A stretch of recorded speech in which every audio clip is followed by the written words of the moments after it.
You were somebody who can talk about life's real experiences. He's afraid of that because right now that's what the people want to hear. That's what the people want to see. You've lived life. You've walked in a lot of people's shoes. People can understand your language. People speak that language. People can move in that direction. And they know that with someone like you in office, having that seat, making history as the first Black woman, but having that seat, it's going to be where you actually are for the people. And I believe that's what Mike Brown is scared, or Mayor Brown, whatever. I don't know. Mayor Brown is afraid of, but he's held that position. And what really worries me is that he wouldn't look at you and say, change. This is change. This is history. We're doing something right in Buffalo. That would also be, if he wants credit or if he wants that, that would be something for him. Remove yourself, sir. Remove yourself and allow you to get in there. My question to you is, when you say that, you're a registered nurse and things like that, what brought you, what pushed you to take on now becoming someone who is political and wanting this seat? Mm-hmm. So I became a nurse largely because I have 19-year-old twins. They were born extremely premature, and I was dissatisfied sometimes with the way we were treated in the hospital. And when I went to one of the other nurses and I told her, she said, if you don't like it, you should go be a nurse. So that's what I did. And, at every stage of my life where I saw something wasn't right, I wanted to do something about it. So in my interactions with patients, eventually students as a school nurse, I'm like, being a nurse is great, but these one-to-one interactions is not going to get the job done. So I wanted to work on policy and have a broader impact on my community. And that led me into organizing in the nonprofit world. What a lot of people don't know is that I'm a policy dork, right? So when we talk about an experience, my experience has been that I have been a part of coalitions, advocacy groups, and as a nonprofit executive myself, taking smart policy to City Hall and having the door shut in my face. That's a part of the reason why I decided to run, was because I know that if we just have the cooperation of our city government, we can get so much more done. I've sat in rooms with the mayor. In fact, in 2015, we were at a political function together, and I said, why aren't there any women in elected office in Buffalo? And he said, if you don't like it, you should run. So, here we are. And the reason why I'm able to articulate policy so well is because these are things that I actually believe, that I know for myself, that I've researched, that I've read about, I've written policy. And I'm not just parroting someone else's prepared talking points, right? This is 39 years of lived experience. I'm a highly intelligent person. I'm sharp, I'm smart, I'm ready to go. And I know what I don't know. And I don't expect that I'm going to have all the answers. But what I will do is go and find the people who are the experts who have the answers to help me get the job done.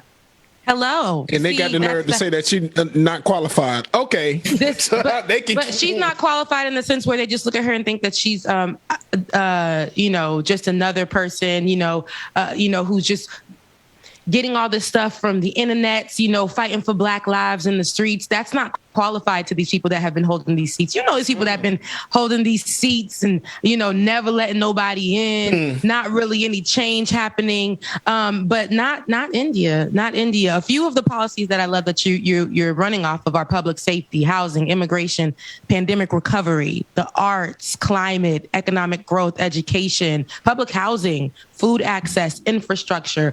You said something online and you were like, these are the policies that they're scared of, they're afraid of, and they're afraid of this because it may actually do something. It may actually push forth some change. And they're afraid because it's coming from somebody who has experienced a lot of these things. And they're like, no, we can't have somebody relatable in this seat.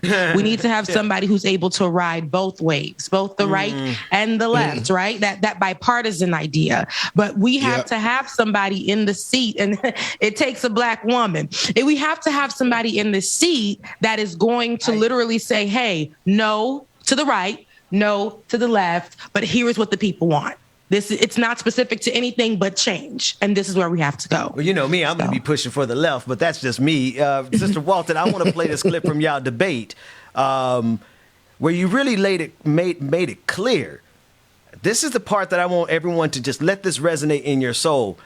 you won the Democratic primary, which means Byron Brown lost. And so by right, he should not have even been on the stage with you at the debate. He said, right, man. That he is a sore loser who wants to be written in. Exactly, Sister Azor. Run this clip from the debate so the people can see how Sister Walton read this man for filth real quick. When I knock on doors, you know what people tell me? They don't know any of these people who are up on this stage with me. They don't know anything that they have done. I mean, you've been mayor for 16 years. I would expect that everyone would know who you are. But the fact of the matter is that I won the Democratic primary. I'm not even sure why I'm standing up here with the three of you. Thank you, Ms. Walton. People are calling me. I haven't even won yet, but people see me on TV and they said, she must be someone who can help me. Someone called my campaign phone at 10:30 at night a couple of nights ago. There's a dilapidated house across the street from her. It's infested with rodents. She's called the city. She's called 311. She's called the Department of Health, and no one will help her. She doesn't even know where to start.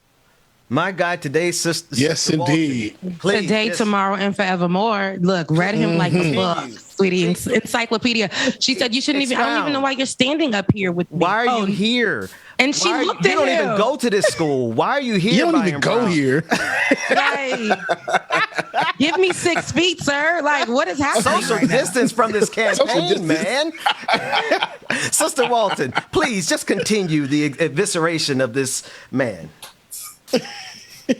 You know, I am one of 6 children. I am third in the birth order. I'm 5 feet tall. I have 4 brothers. And before I went on that debate stage, my little brother called me and he said, I don't know why this man will ever even try it with you. And he like, just do what you do, sis. You got this. And when I practiced and I rehearsed my answers, I listened to it on a loop in my headphones. And when I got in the room and I listened to their openings, I took my notes and flipped them over. And I said, you know, game on. All I have to do is be myself. The people want to listen to the truth. And this is one more debate than he acknowledged or even gave me in the primary. He didn't want to engage in dialogue or discourse when it was his turn. And during that time, he still didn't want to talk policy. He didn't want to talk policy. He didn't want to talk issues. You know, he was on the attack and clowning around. So, you know, I let him have it, and I will continue to do so because it's unacceptable that he feels like his style of leadership is what the people are asking for. They voted already in June. They're going to vote again in November, and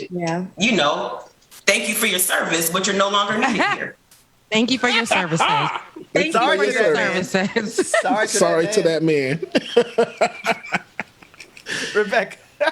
We are so ready. No, we're so ready. I think, and I said this because when we was just rooting for you, because we was rooting for you. Okay, India, we was back here like, hey, like India, call our phone, India for Buffalo. That's what we were doing over here. But in that time, just to see a lot of, just to see you breaking the ceiling, right? And fighting your way in.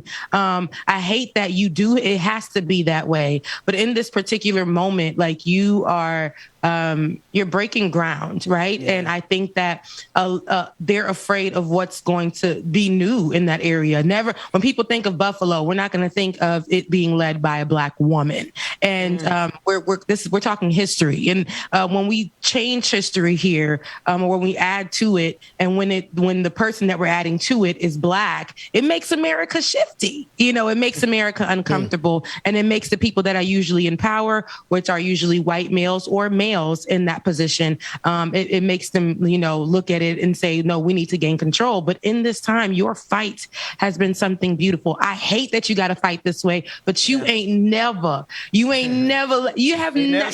have yet to see you be like, I'm just going to sit down and I'm just going to let them take this. You are like, no, I'm going to fight until the end, baby. And I will win. And I pray that for you. I hope that you do. I believe that, because with all of that in you, ain't no way. Buffalo deserves this. Buffalo deserves this. They chose you.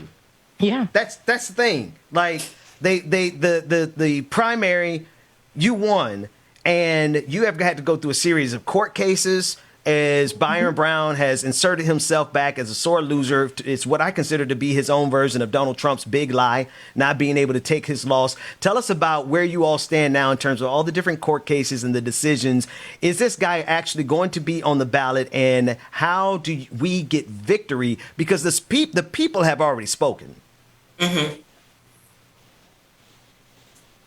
So he was actually placed back on the ballot by a federal judge who was a Trump appointee and the brother of one of the incumbent's largest donors, right? But after a very extensive court battle, the Court of Appeals overturned that decision, so he is not on the ballot. But he has an independent expenditure that's Republican-backed. Millionaires are pouring lots of money into this race locally. In fact, not only are they saying write down Byron Brown, but the word has it that they've ordered stamps so people can go and stamp his name on the ballot. So, that coupled with concerted smear and fear campaigns, lots of media being pushed against us, the way we get to victory is boots on the ground, text and phone banks, but we need help with the finances too. I don't take money from lobbyists, corporate developers, or big companies. We raise our money individual small donations, one supporter at a time.